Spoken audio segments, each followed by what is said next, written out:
Thank you, Kelly. And now we want to introduce Professor Lewis Nelson. He's the professor of architectural history. He's also Associate Dean for Research and International Programs and the director of the program in historic preservation. Please help me in welcoming him.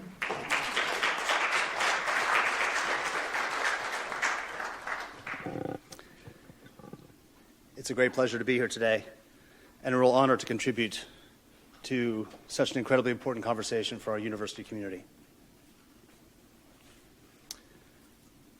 Friends, the University of Virginia is a powerfully storied landscape.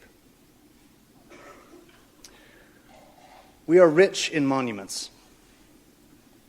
If we think just about the rotunda, a monument that is, in fact, an architectural manifestation of our founder's genius and evidence of his radical vision for an alternative educational model.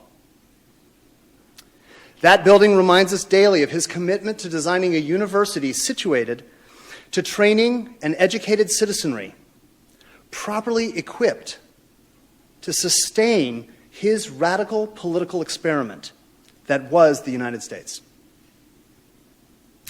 This building is emblematic of Mr. Jefferson's commitment to that claim that intellectual integrity is the fuel that drives a great research university.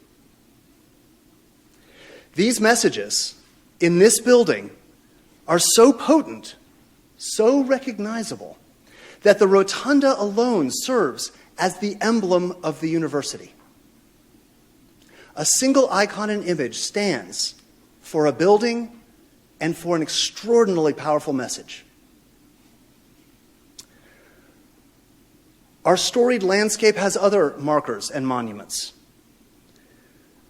We bear architectural fragments that also carry story and message. There are a series of Corinthian capitals that stand in the forecourt of the Art Museum. You all know what I'm talking about. These capitals remind us of the great fire in the rotunda that changed the shape of this university. We have bits of medieval finials, now positioned in pavilion gardens, that remind us of long-standing international educational relationships. Another important monument in our landscape, of course, is Beta Bridge.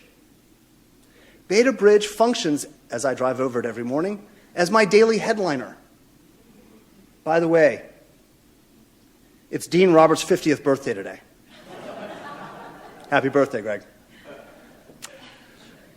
Beta Bridge is a powerful monument. It's a powerful public monument that facilitates dialogue about who we are, what we value.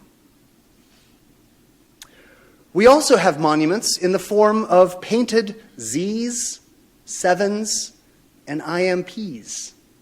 Our very buildings carry the marks of our university's secret societies. And while these societies are shrouded in mystery, they remind us of the deep layers of social belonging that this place allows.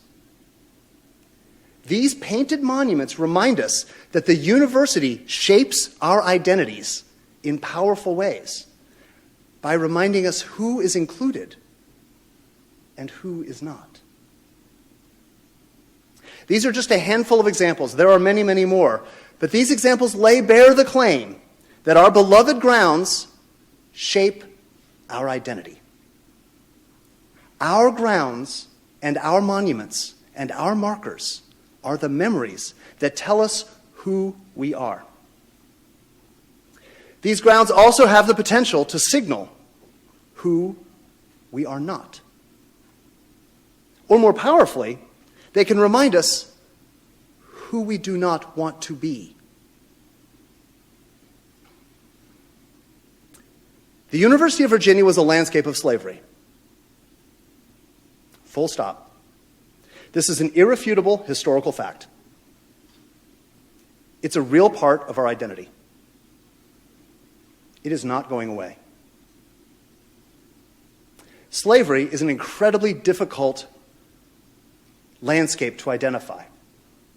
And to that end, I've spent the last semester with a team of 25 students from the School of Architecture, working very, very carefully to document the physical remnants of the institution that fueled this university for the first 45 years of its existence.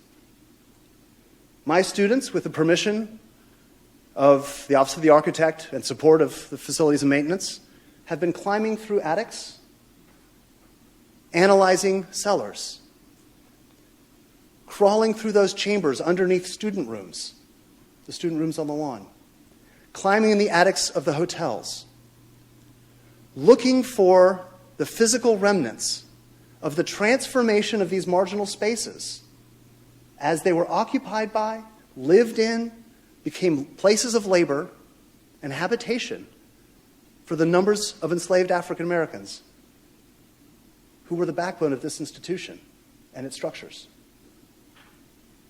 We've documented 5 pavilions thus far. We intend next year or the year following to continue with the next 5. We've documented 2 hotels and 1 segment of the student rooms.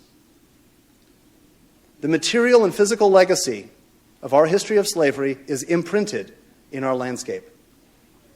We must have eyes to see it. And then we must have a commitment to preserving these spaces.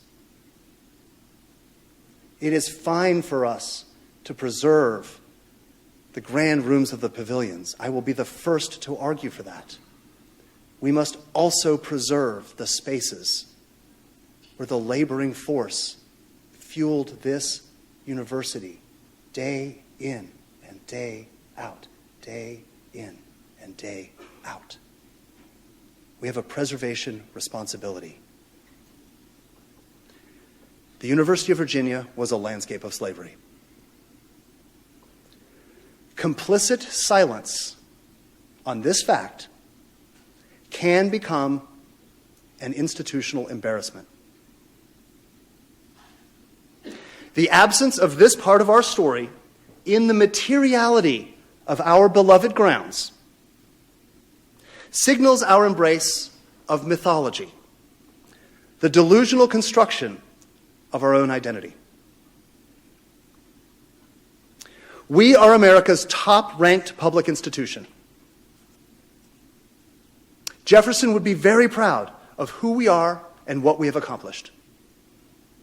We have been committed to excellence at this institution, and we will remain committed to that excellence.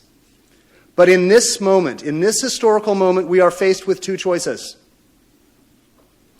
Do we perpetuate our habit of complicit silence, and in so doing, perpetuate our mythological reconstruction of an imaginary past?